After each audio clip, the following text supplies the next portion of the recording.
بسم اللہ الرحمن الرحیم ان الذین کفروا سواء علیہم اانذرتہم ام لم تنذرہم لا یؤمنون۔ ترجمہ: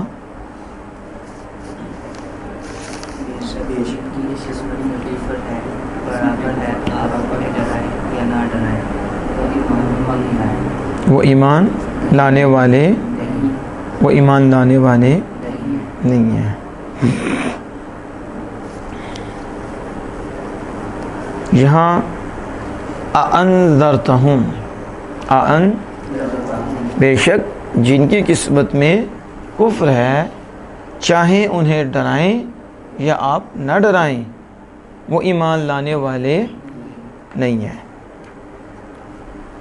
اشارے کہتے ہیں اانذرتہم بتحقیق الحمزتین، یعنی بغیر کسی تبدیلی کے حمزہ کو اپنے مخرج سے پورا ادا کرنا اور واضح کر کے ادا کرنا۔ واضح جیسے پڑھا حمزہ کا مخرج یہی ہے اور ادھر سے پورا، کوئی تسہیل نہیں، ٹھیک ہے، کوئی اسے بڑا کرنا نہیں، مد نہیں بنانی، نہ ہی اس کی تسہیل ابھی کرنی ہے، ایک دونوں کو واضح کر کے پڑھنا۔ تحقیق ہے، اب پتہ چل رہا حمزہ پڑھا جا رہا ہے۔ انذرتہم بتحقیق الحمزتین، دو حمزوں کی تحقیق کے ساتھ۔ وَإِبْدَالِ الثَّانِيَةِ الفاً، کیا؟ وَإِبْدَالِ الثَّانِيَةِ، یعنی ابدال الثانیہ کیا مطلب؟ اجل حمزۃ الثانیہ، اجل حمزہ ثانیہ کا بدلنا، حمزہ ثانیہ کو بدلنا، حمزہ بدلنا۔ اب یہاں ثانیہ ذکر کیا، حمزہ موصوف کا ذکر ہی نہیں ہوا، تو ایسے ہوتا ہے کہ موصوف کو ذکر دیا جائے اور صفت کا ذکر کر دیا جائے۔ اب یہاں دیکھو ثانیہ تو صفت ہے، تو پھر پتہ چل رہا ہے پیچھے حمزہ کی بات ہو رہی ہے، تو حمزہ اولا نہیں، حمزہ ثانیہ، تو کیونکہ حمزہ مؤنث تھا اس لیے ثانیہ آیا، اگر وہ مذکر ہوتا تو پھر اس کے لیے ثانیہ آتا۔ تو ابدال الثانیہ یعنی ابدال الحمزۃ الثانیہ، دوسرے حمزہ کو چینج کرنا، دوسرے حمزہ کو تبدیل کرنا۔ الفاً کس سے تبدیل کرنا؟ اور دیکھو آپ نے کہا پڑھا تھا کہ جو اسماء عاملہ ہیں ان میں مصدر بھی ہے، اور مصدر بھی اپنے فعل جیسا عمل کرتا ہے، فاعل کو رفع دیتا ہے اور مفعول کو نصب دیتا ہے اگر متعدی ہو، اگر لازم ہو تو پھر فاعل پہ ہی پورا ہوگا۔ تو یہاں دیکھو ابدال باب افعال ہے اور یہ متعدی ہوتا ہے، کیا ہوتا ہے؟ تو ابدال کا معنی بدلنا ہے، یہ متعدی ہے، تو اب دیکھو حمزہ کو بدلنا، حمزہ تو یہ ایک مفعول بنتا ہے کہ نہیں؟ یہ تو نہیں حمزہ خود بدلا رہا ہے، حمزہ کو بدلنا۔ تو یہ دیکھو ابدال الثانیتی، با جار کی وجہ سے ابدال اتب پڑھا، ابدال الثانیتی الفاً، تو ثانی حمزہ کو بدلنا، تو ثانی حمزہ جو ہے یہ ثانیہ، یہ مفعول بن رہا ہے لیکن لفظاً مجرور ہے اور محلاً منصوب ہے، محلاً منصوب ہے۔ اور دوسرا مفعول دیکھو الفاً، دوسرا مفعول کیا ہے؟ حمزہ کو الف سے بدلنے کے ساتھ، حمزہ کو، تو دوسرا جو حمزہ ہے اس کو کس سے چینج کرنا؟ اب دیکھو دوسرا حمزہ، پہلا آ، دوسرا بھی آ، لیکن دوسرا باب کا ہے، انذرت، یہ حمزہ قطعی، اور ایک حمزہ آپ نے پڑھا تھا کہ تسویہ کے معنی میں ہے، استفہام کا نہیں ہے، جو آپ نے بات پڑھ لی ہے اس کی۔ اب دوسرے حمزہ کو الف سے بدلو، تو اب آ دوسرا بن جائے گا، الف سے بدلا نا تو کیا بن جائے گا؟ آ، تو پہلے آ تو دوسرا آ، دوسرا کیا بن گیا؟ آ۔ اب کیا ہوگا؟ اب جب دیکھا جائے تو یہ ہوتا ہے آ، ٹھیک ہے، آ یہ پڑھنا ہے، آن یہ اگلی بات ہے، لیکن دوسرے حمزہ کو الف سے بدلنے کے ساتھ، دوسرے یہ بتا رہے ہیں قراتیں ہیں، یہ کیا ہے؟ کہ ایک قرات میں تو تحقیق حمزتین ہے، یعنی دونوں کو واضح کر کے پڑھو، اندر کوئی تبدیلی نہیں کرنی کوئی، اور دوسرے میں یہ ہے کہ دوسرے حمزہ کو الف سے بدلنا، اور آگے وَتَسْهِيلِهَا، ہاں اب یہ ہے کہ اس کی تسہیل کرنے کے ساتھ بھی ہے، تسہیل دوسرے حمزہ کی تسہیل کرنا، اسے کیا کرنا، بین پڑھنا، کیا کرنا، وہ آپ باقاعدہ پڑھیں گے اس کا، کہ حمزہ کو اس کی اپنی حرکت، حمزہ کو اپنے مخرج اور اس کے اوپر جو حرکت ہے اس کی حرف علت، اس کے مطابق جو حرف علت ہے اس کے بین پڑھنا، اس کے بین پڑھنا، اسے کہتے ہیں تسہیل۔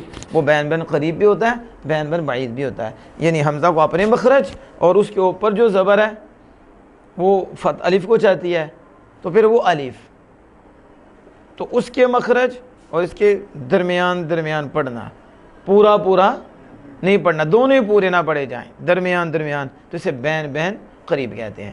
اور حمزہ کو اپنے مخرج اور اس کے ماں قبل جو حرکت ہے اس کے موافی جو حرف علت ہے اس کے اور ان دونوں کو کے مخرج سے بین کر کے پڑھنا، درمیان میں پڑھنا، تو اسے کیا کہیں گے، بین بعید، بین۔ لیکن یہاں یہ کہہ رہے ہیں تسہیل، یہاں دوسرے حمزہ کی تسہیل کرنا، دوسرے یعنی اب پہلے کی نہیں دوسرے کی ہے، تو دوسرے میں آپ اوپر والا لیں، حمزہ پہ زبر ہے تو وہ الف ہوگا اور یہ حمزہ ہوگا، اب حمزہ اور الف اس کو درمیان میں پڑھنا ہے، دونوں کو پورا نہیں پڑھنا، کیا کریں گے، اب کلیئر نہیں ہوگا،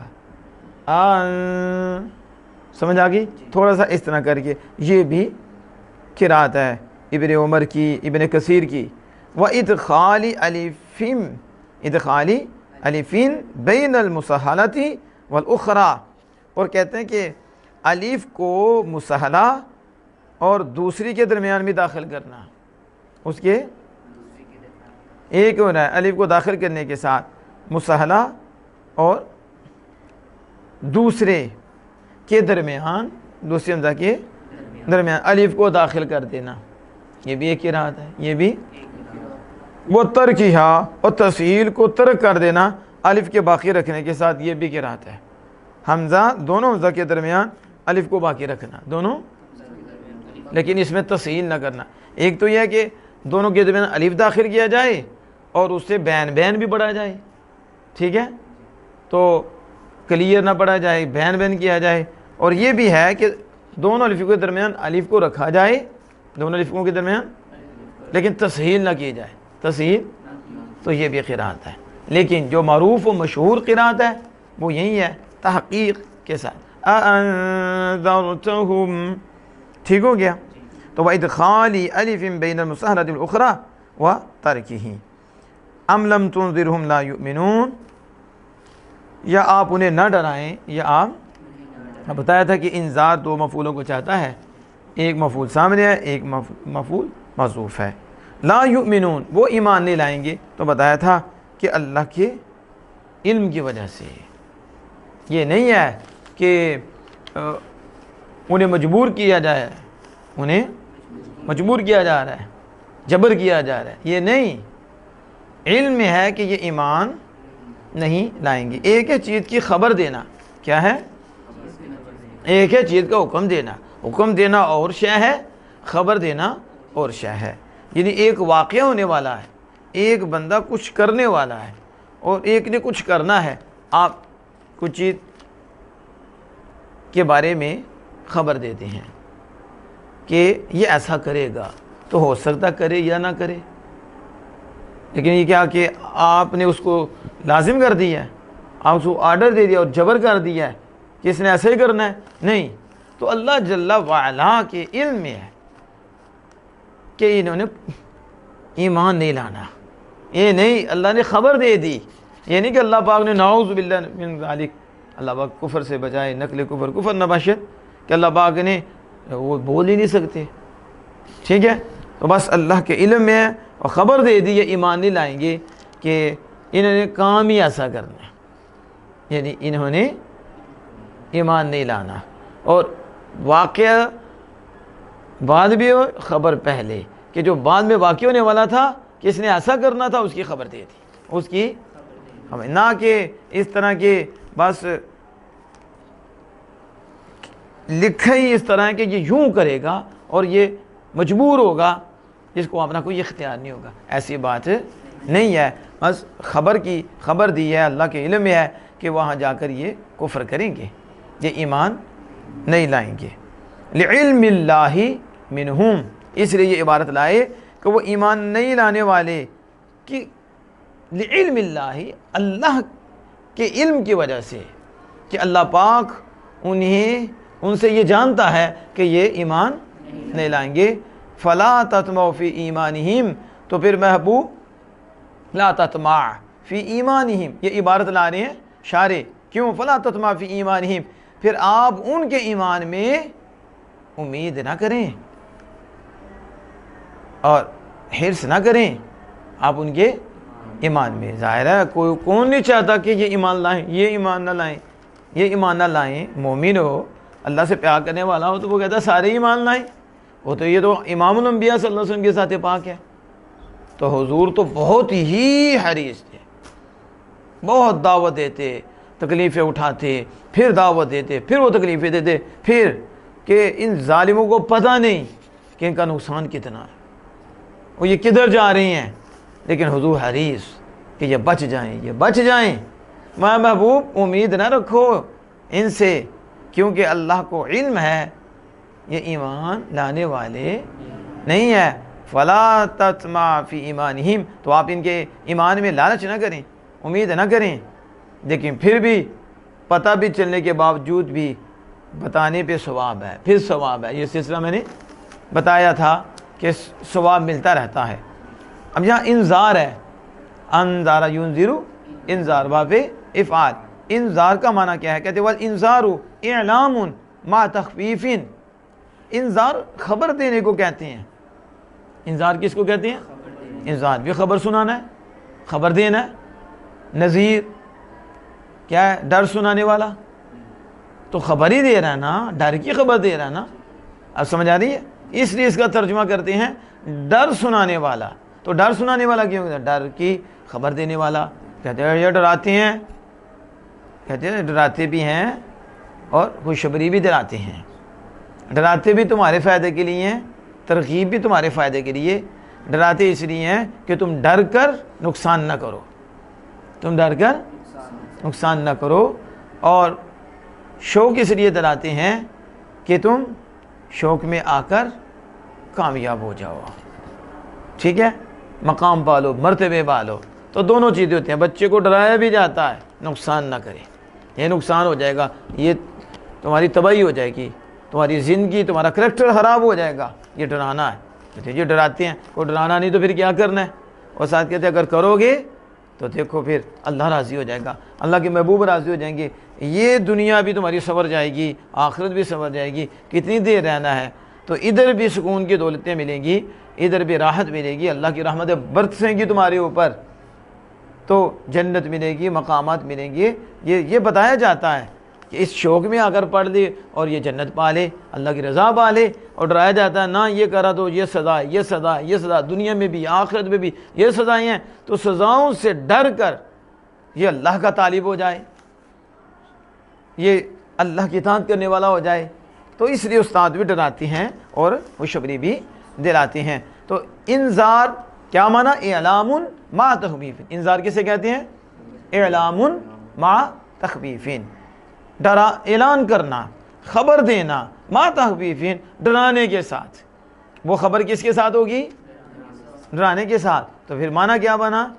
ڈر سنانے والا، ڈر سنانے والا۔ آپ انہیں ڈرائیں یا نہ ڈرائیں، یعنی جہنم سے ڈرائیں یا نہ ڈرائیں، تو یہ ہے کہ نہیں؟ خوف کے ساتھ خبر دینا ہے، یہ عذاب ہے، یہ عذاب ہے، یہ عذاب ہے، یہ عذاب ہے، یہ عذاب ہے، یہ عذاب ہے، یہ عذاب ہے، یہ عذاب ہے۔ انذار مع تخویف، اعلام مع تخویف، خبر دینا خوف دلانے کے ساتھ، خوف یعنی اب منذر ڈر سنانے والا، نذیر ڈر سنانے والا، بشیر وہ شبری سنانے والا۔ اب سمجھ آ گئی اس کی؟ ختم اللہ علی قلوبہم وعلی سمعہم وعلی ابصارہم غشاوۃ ولہم عذاب عظیم۔ اب دیکھو خاتمہ فعل ماضی ہے اور یہ دو میں سے ہے، فاعل کبھی ظاہر کبھی پوشیدہ، یہاں ظاہر ہے اللہ اس میں جلالت، ختم اللہ اور مرفوع ہے، مہر لگائی کس نے؟ اللہ نے، اور ختم فعل مسند اور اللہ اس میں جلالت مسند الیہ، تو ختم مہر لگائی کس نے؟ اللہ نے، علی پر، قلوب دلوں، کن کے؟ ان کے، کن کے؟ ان کے، تو ذکر کن کا ہو رہا ہے پیچھے؟ بات کن کی ہو رہی ہے؟ جو ایمان تو نہیں وہ کافر، تو اللہ نے ان کے دلوں پر مہر لگا دی، ختم اللہ علی قلوبہم، اللہ نے ان کے دلوں پر مہر لگا دی، کیا مطلب؟ طبع علیہا، ان پر مہر لگا دی، ان پر، واستوثقا، اور اسے مضبوط کر دیا، اور اسے فلا یدخلها خیر، پھر کوئی خیر اس میں داخل نہیں ہوگی، تو کوئی خیر اس میں، اب کوئی یہ سمجھے کہ یہ مہر وہ ہے جو یہ کتابوں پہ بھی لگائی جاتی ہے، خطوں پہ بھی لگائی جاتی ہے، تو یہ وہ مہر ہے، تو وہ مہر تو جسم پہ لگائی جاتی ہے، جس کا جسم ہو، جس کا جسم ہو، تو یہ جو دل ہے، اگر اس دل سے یہی دل مراد لیا جائے، یہ سنوبری جو شکل ہے گوشت کا ٹکڑا کہ اس پہ مہر لگائی جاتی ہے اور یہ مہر لگائی جاتی ہے، تو ہم نے کو کتنوں کے آپریشن ہوئے، کتنوں کے آپریشن ہوئے، تو وہ مہر تو کوئی بھی نظر نہیں آتی، تو پھر اس کا کیا مطلب ہے؟ اللہ پاک دلوں پہ مہر لگاتا ہے، اس نے دلوں پہ مہر لگا دیا، مضبوط کر دیا، کیا ان میں خیر داخل نہیں ہوگی، ایمان داخل نہیں ہوگا، خیر اس میں داخل نہیں ہوگی، تو وہ مہر یہ قلب سے مراد عقل ہے، قلب سے مراد عقل ہے، کیا مراد ہے؟ عقل ہے، جو سنوبری، یہ جو دل ہے سنوبری شکل، اس کے ساتھ ہوتی ہے، خدا دے دل کو عقل دے تو تیری گلی سے جائے کیوں، دل کو عقل، یہ دل کی عقل، سمجھ آ رہی ہے؟ یہ تو لطیفہ ربانیہ ہے، اور لطیفہ ربانی ہے، لطیفہ یہ کون سا یہ جسم ہے جس کے اوپر وہ لگ جانی ہے، اسٹیمپ لگ جانی ہے، یا وہ دل گوشت کا ٹکڑا جس کے اوپر لگ جائے، بلکہ یہ تو لطیفہ ربانیہ ہے، کیا ہے؟ ربانیہ ہے، تو اب کیا مطلب؟ اس پہ مہر، یعنی خیر کو قبول نہیں کرے گا، کس کو؟ یہ مجازن کہہ دیا، حقیقت میں وہ مہر نہیں ہے جو ہم سمجھ رہے ہیں، مجازن، کیا؟ مجازن، یہ جب مہر لگا دی جاتی ہے تو یہ پکا ہو جاتا ہے، کیا ہو جاتا ہے؟ اب اس سے باہر کوئی اندر چیز نہیں جاتی، اندر سے باہر نہیں جاتی، باہر سے اندر مضبوط ہو جاتی ہے، ٹھیک ہے؟ تو اور وہ اسے چھپا دیا جاتا ہے، اسے کیا کر دیا جاتا ہے؟ چھپا دیا جاتا ہے، تو بس فلا یدخلها خیر، اس کا جواب دیا کہ کیا مطلب مہر لگا دی ہے؟ کوئی خیر اس میں داخل نہیں ہوگی، ان کے کرتوتوں کی وجہ سے، انہوں نے کرتوت ہی ایسے کیے ہیں اور ان کے کام ہی ایسے ہیں کہ استطاعت تو ہر ایک میں ہوتی ہے اور صلاحیت تو ہر ایک میں ہوتی ہے کہ جو اسلام کو قبول کرتی ہے تو کر سکتی ہے، اس میں استعداد ہے، اس میں صلاحیت ہے، کیا ہے؟ لیکن انہوں نے اپنی صلاحیت ہی خراب کر لی ہے، ان ظالموں نے اپنی صلاحیت ہی کیا کر لی؟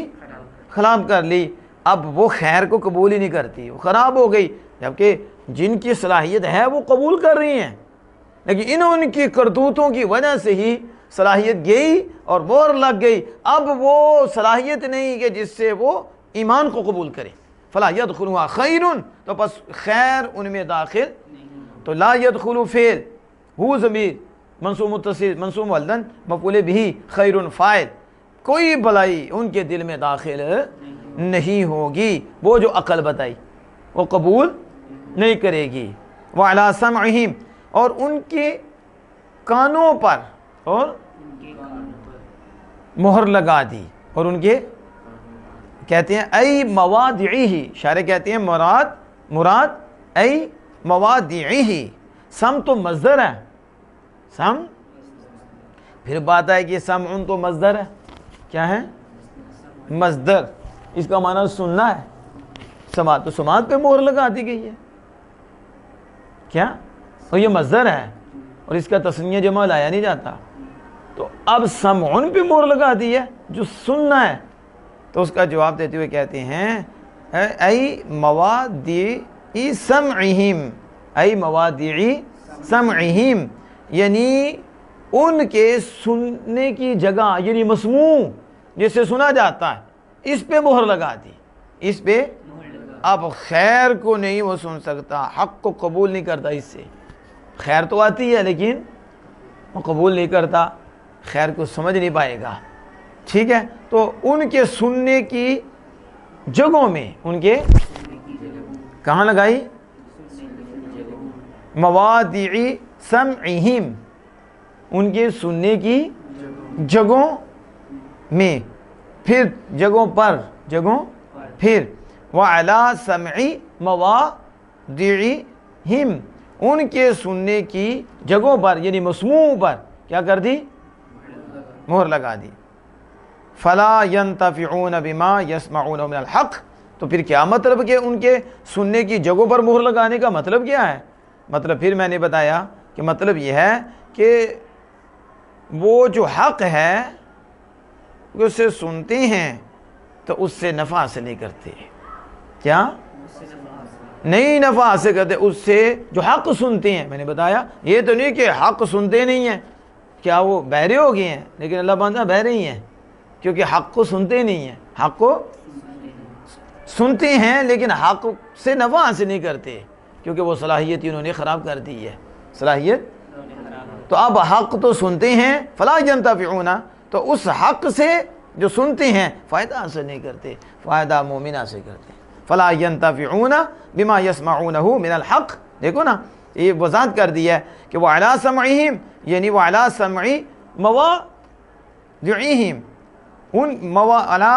وعلى موادع سمعهم، ان کے سننے کی جگہوں پر مہر لگا دی۔ فلا ينتفعون بما يسمعون من الحق، بس وہ جو حق سنتے ہیں اس سے نفع حاصل نہیں کرتے، تو اب وہ نفع اس سے بھی حاصل نہیں کرتے۔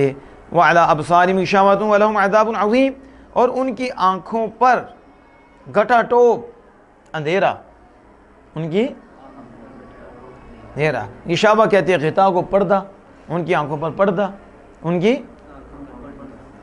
جی آنکھیں تو وہ دیکھتے ہیں، اس سے دیکھتے ہیں تو پردہ کیا ہے؟ پھر وہی بات میں نے کہا کہ حقیقت میں وہ پردہ نہ سمجھیں، پردہ تو یہ پردہ کیا ہے؟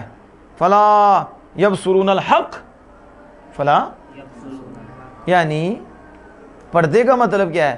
وہ حق کو نہیں دیکھتے، حق کو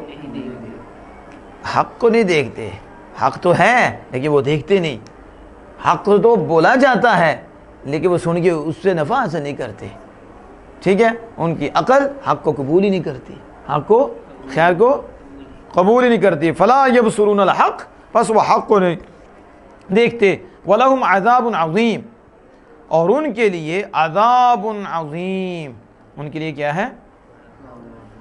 بڑا۔ اب دیکھو عذاب موصوف ہے، عظیم اس کی صفت بنا ہے، تو دیکھو عظیم میں ہوا ضمیر راجع بسوء عذاب، بسوء موصوف اس کی طرف ہے، وَلَهُمْ عَذَابٌ عَظِيمٌ، لیکن شارح اس کی تفسیر کرتے ہیں قوی دائم، کیا؟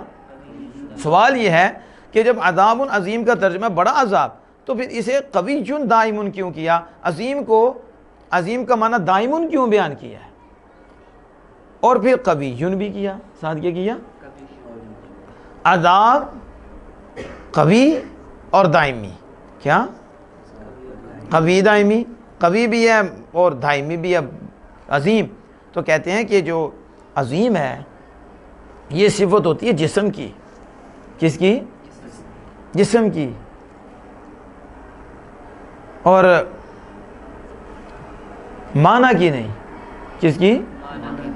معنی کی نہیں۔ تو اس کا جواب دیتے ہوئے کہتے ہیں یہاں عظیم بمعنی دائم، قوی دائم، قوی کے معنی میں، تو زیادہ قوی جو ہے وہ عذاب کی صفت واقع ہوتی ہے، وہ کس کی صفت، تو معنی کی صفت واقع ہو جائے گی. اس لیے انہوں نے عبارت میں عظیم قوی سے تفسیر کر دی کہ جو اعتراض کر سکتا ہے تو اس کا جواب بھی ہو جائے. کیا ہو جائے؟ اس کا جواب بھی ہو جائے کہ وَلَهُمْ عَذَابٌ عَظِيمٌ یعنی قوی، عذاب قوی دائم، ان کے لیے قوی دائمی عذاب ہے. ان کے لیے یعنی عظیم بمعنی قوی، ان کے لیے قوی دائمی عذاب ہے. وَنَزَلَ فِي الْمُنَافِقِينَ اور منافقین کے بارے میں یہ آیت اتری. اب پہلے سب سے پہلے ذکر ایمان والوں کا، اس کے بعد کفار کا، اب تیسرے ہیں منافقین. کیا ہیں؟ اور منافقین کا تذکرہ کیا. وَنَزَلَ الْمُنَافِقِينَ تو منافقین کے بارے میں یہ آیت نازل ہوئی. یہ آیت نازل ہوئی. وَمِنَ النَّاسِ مَن يَقُولُ آمَنَّا بِاللَّهِ وَبِالْيَوْمِ الْآخِرِ وَمَا هُمْ بِمُؤْمِنِينَ وَمِنَ النَّاسِ اور من آپ نے پڑھا تبعیدیہ ہے یعنی بعض لوگ. کیا؟ وَمِنَ النَّاسِ اور کچھ لوگ، مَن يَقُولُ جو کہتے ہیں، آمنا باللہ ہم اللہ پر ایمان، وبالیوم الآخر اور وما ہم بمؤمنین اور وہ ایمان لانے والے، مومنی میں سے نہیں کہنا، وہ ایمان لانے والے نہیں ہیں. ایمان اب وَمِنَ النَّاسِ مَن يَقُولُ آمَنَّا بِاللَّهِ وَبِالْيَوْمِ الْآخِرِ شاعر کہتے ہیں وَبِالْيَوْمِ الْآخِرِ اَيْ يَوْمِ الْقِيَامَةِ. وَبِالْيَوْمِ الْآخِرِ سے مراد قیامت کا دن ہے. کس کا؟ کیوں؟ اب یوم الآخر کی وجہ تسمیہ کہ اسے یوم آخر کیوں کہتے ہیں؟ کہتے ہیں لِأَنَّهُ آخر الایامی کیونکہ یہ آخری دن ہے.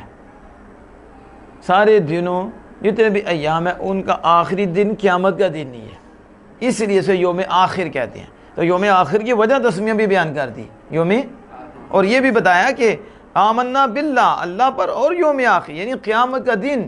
یہ کیوں قیامت کے دن سے اس کی تفسیر کی کہ یہ کہا کہ آخر دن پر ایمان لانا ضروریات میں سے ہے.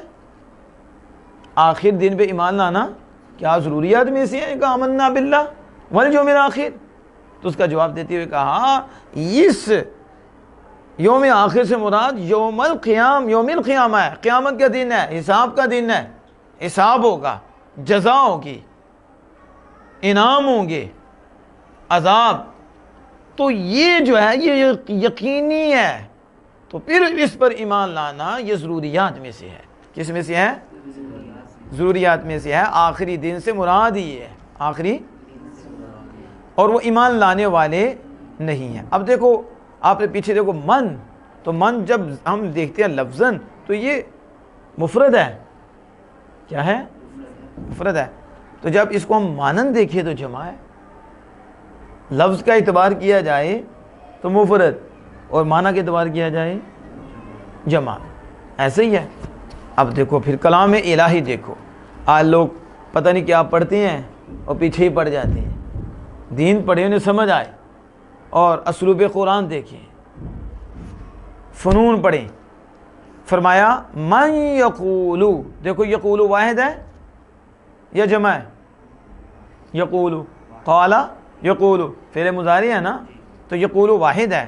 اب آگے دیکھو جو کہتے ہیں، واحد لائے نا، آمنا ہم ایمان لائے.